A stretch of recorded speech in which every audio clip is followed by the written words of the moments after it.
जी, यहाँ पे इस खूबसूरत मंच पे उपस्थित समस्त शिक्षक साथियों, शिक्षा मित्र, अनुदेशक भाई-बहनों, ये आपका सौभाग्य है, ये शिवगढ़ ब्लॉक का सौभाग्य है कि विद्वान की छाया आपके साथ है। ये तीनों ब्राह्मण देवता हैं, चाहे संतोष मिश्रा हों, चाहे सुशील द्विवेदी जी हों, चाहे अतुल तिवारी। यहाँ पे अगर ब्राह्मण की बात करें, तो ज्ञान विज्ञान के क्षेत्र में जो शीर्ष पे हैं, जो हमारे अध्यापक भाई-बहन हैं, उनके संदर्भ में है। युग-युगों से ब्राह्मण जो है, ज्ञान की पताका को लेके चला आ रहा है और ये शिवगढ़ का सौभाग्य है कि यहाँ पे जो 3 एकेडमिक पर्सन हैं, तीनों को तीनों जो है विद्वान हैं और ये शिवगढ़ ब्लॉक का सौभाग्य है कि इनकी छत्र छाया में इतना खूबसूरत प्रशिक्षण चल रहा है। मैं देख रहा हूँ कि 23 पार्टिसिपेंट्स यहाँ पे मौजूद हैं और यहाँ पे भी सुशील जी प्रेरणा लक्ष्य के बारे में बता रहे थे। तो ये जो आपका प्रशिक्षण है, खास तौर पे आपकी क्षमता संवर्धन से जुड़ा है। कैसी क्षमता संवर्धन?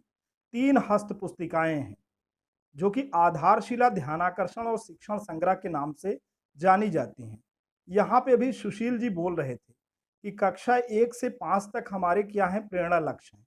जी हाँ, बहुत खूबसूरत आपने सर बताया कि प्रेरणा लक्ष्य की जब हम बात करेंगे, तो ये भाषा और गणित की क्षमता से संबंधित है। जब भी हम अपने प्रदेश को प्रेरक प्रदेश की बात करेंगे, तो हमेशा ये प्रेरणा लक्ष्य हमारे साथ होंगे और ये प्रेरणा लक्ष्य भाषा और गणित से संबंधित है। अगर हम भाषा की बात करें तो कक्षा 1 का बच्चा जिसको शब्दों का समूह दिखाया जाए तो वो 5 शब्द को पहचान ले, रिकॉग्नाइज़ कर ले, तो वो 80% ग्रेड कॉम्पिटेंट हो गया। कक्षा 2 का बच्चा 20 शब्द प्रति मिनट धारा रेखी प्रवाह में पढ़ ले। कक्षा 3 का बच्चा 30 शब्द प्रति मिनट धारा रेखी प्रवाह में पढ़ ले। कक्षा 4 का बच्चा दिए गए छोटे से अनुच्छेद के आधार पे, अंडरस्टैंडिंग एस्पेक्ट के आधार पे, कॉम्प्रिहेंशन स्किल के आधार पे जो भी पैराग्राफ दिया जाए उससे संबंधित 75% प्रश्नों को हल कर ले, तो वो ग्रेड कॉम्पिटेंट माना जाएगा। और कक्षा 5 का बच्चा भी ऐसे थोड़ा-सा बड़ा अनुच्छेद रहेगा, उस पे आधारित 75% प्रश्नों के वो हल कर ले, तो वो ग्रेड कॉम्पिटेंट माना जाएगा और हमारा प्रेरणा लक्ष्य भाषा का हमको मिल जाएगा। अच्छा, अगर हम गणित की बात करें, तो गणित में जो हमको संख्याएँ दी जाएँ, बच्चों को जो संख्याओं का समूह दिया जाए, उसमें से 5 संख्याएँ बच्चा रिकॉग्नाइज़ कर ले। कक्षा 2 का बच्चा इकाई के अंकों को जोड़ और घटाव कर ले। कक्षा 3 का बच्चा जोड़ और घटाव तो कर ले, लेकिन हासिल वाला, जिसमें बच्चे कुछ अनकम्फर्टेबल महसूस करते हैं। कक्षा 4 की जब बात करें तो मल्टीप्लिकेशन, दिए गए मल्टीप्लिकेशन के जो सवाल हैं, उसमें से बच्चा 75% प्रश्नों का हल कर ले और अगर कक्षा 5 की बात करें, तो दिए गए डिवीज़न यानी भाग के सवाल को बच्चा जो है 75% उसका आंसर कर ले, तो हमारे प्रेरणा लक्ष्य पूरे हो गए। ये प्रेरणा लक्ष्य प्रत्येक शिक्षक भाई-बहन, शिक्षा मित्र, अनुदेशक को एकदम कंठस्थ होने चाहिए, एकदम याद होना चाहिए। क्योंकि प्रेरणा लक्ष्य आधारशिला मॉड्यूल की आत्मा है। आने वाले समय में जो हमारा मिशन प्रेरणा का लक्ष्य है, मार्च 2022 तक हमको अपने इस प्रदेश को प्रेरक प्रदेश के रूप में परिणत करना है। जब आप ईमानदार प्रयास करेंगे, क्योंकि आप ईमानदार प्रयास करते हैं, बस अब केवल ये है कि हमारी पेडागॉजी बदल गई है। हमेशा आप शिक्षण करते रहे हैं, शिक्षण के प्रारूप में कुछ बदलाव हुए हैं और ये बदलाव, ये बहुत ही ज़रूरी है कि हम लक्ष्य से परिचित हों। हम जिस बच्चे के साथ हैं, उसको इसी लक्ष्य के अनुरूप हमें सजाना है, सँवारना है। हर एक शिक्षक भाई-बहन को प्रेरणा लक्ष्य याद होना चाहिए, क्योंकि जब ये प्रेरणा लक्ष्य पूरे के पूरे आपने अपने स्कूल में बच्चों को करा दिए, बच्चे हमारे ग्रेड कॉम्पिटेंट हो गए, तो हमारे खंड शिक्षा अधिकारी महोदय ये कहेंगे कि भई हमारा फलाना स्कूल और हमारे पूरे ब्लॉक में सारे स्कूल प्रेरक हो गए। यानी हमारा हमने ये जो ग्रेड कॉम्पिटेंट का लक्ष्य है उसे प्राप्त कर लिया।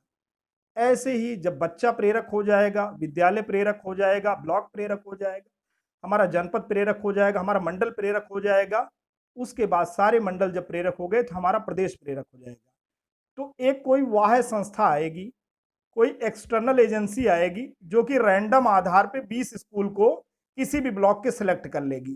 कोई भी स्कूल होगा, उसमें ऐसा नहीं अतुल त्रिपाठी जी के स्कूल में जाएगी कि सुशील द्विवेदी जी के। या संतोष मिश्रा जी के, वो तो एआरपी हैं ही। ये कोई भी स्कूल में जाएगी, विजिट करेगी और वहाँ पे वो क्या करेगी, वो प्रत्येक बच्चे का इवैल्यूएशन करेगी, इवैल्यूएट करेगी कि वाक़ई जो खंड शिक्षा अधिकारी महोदय ने कहा है, उसकी जो जो रियलिटी क्या है, वो भौतिक रूप से सत्यापन करेगी। क्या वाक़ई बच्चे ग्रेड कॉम्पिटेंट हो गए? अगर बच्चे ग्रेड कॉम्पिटेंट हो गए, तो वाक़ई वो ब्लॉक प्रेरक हो जाएगा, नहीं तो दोस्तों दिक्कत आएगी।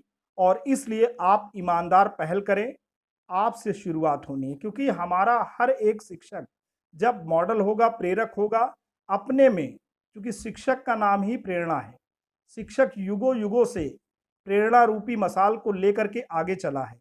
तो आज आज कुछ नया नहीं हो रहा है, चीज़ों का पैटर्न बदल रहा है। कभी हम आपने सोचा भी नहीं था कि इस वर्चुअल वर्ल्ड के माध्यम से हम इतने शिक्षक भाई 25 लोग एक साथ जुड़ करके चिंतन मनन करेंगे और विचार करेंगे कि हम आने वाला अपना जो भविष्य है, हमारे बच्चे, उनको कैसे खूबसूरत बनाएं।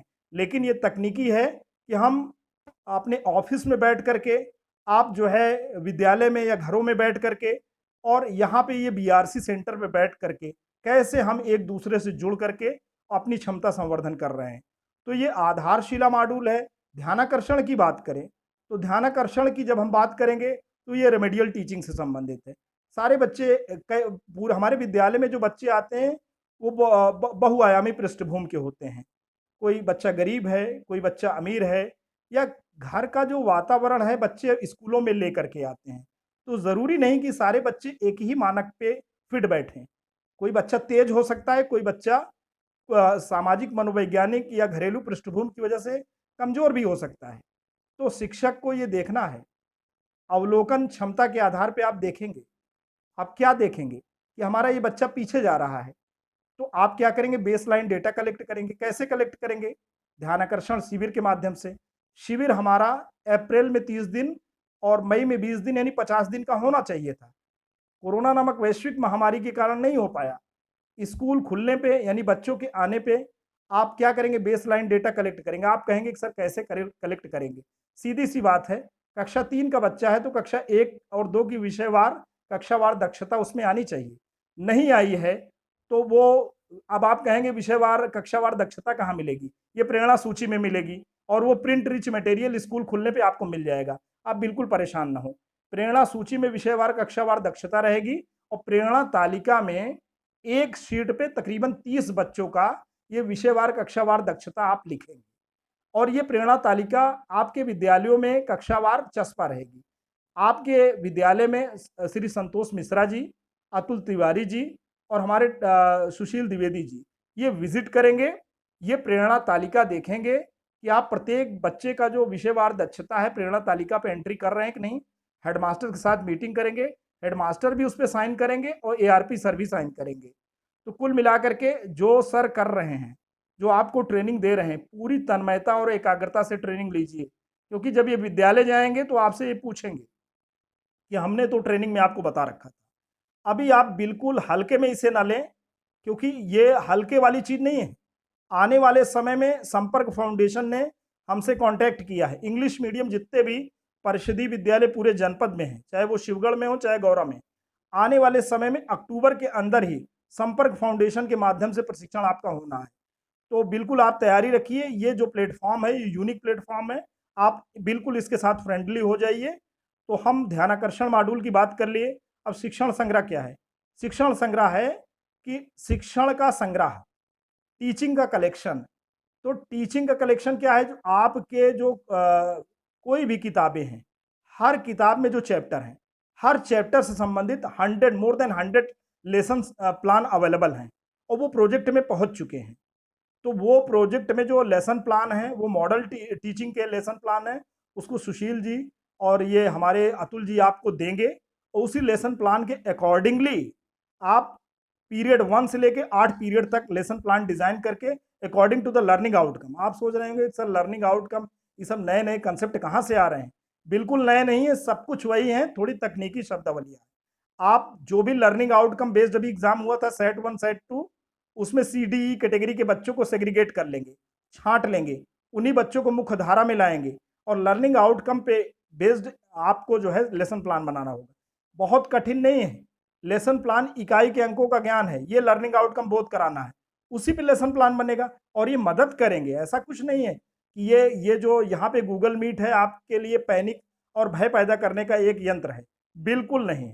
हमारे एआरपी भाई जितने भी हैं लगे हैं आपको सुगमता से, सहजता से, अच्छे तरीके से आपको तैयार करेंगे ताकि आप पेडागोजिकली जो नया प्रारूप है शिक्षण का उससे आप अवगत हो सकें।